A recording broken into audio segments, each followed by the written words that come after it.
రాష్ట్ర ముఖ్యమంత్రి మొదలుపెట్టారో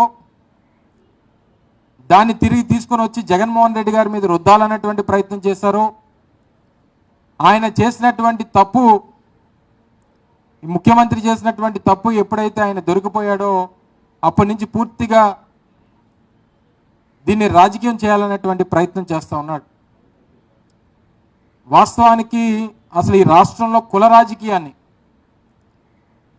ఈ రాష్ట్రానికి పరిచయం చేసినటువంటి వ్యక్తి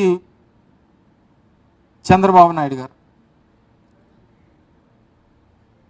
ఇప్పుడు కొత్తగా మత రాజకీయాన్ని రాష్ట్రానికి పరిచయం చేస్తున్నటువంటి సందర్భాలను మనం ఈ సందర్భంగా చూస్తూ ఉన్నాం.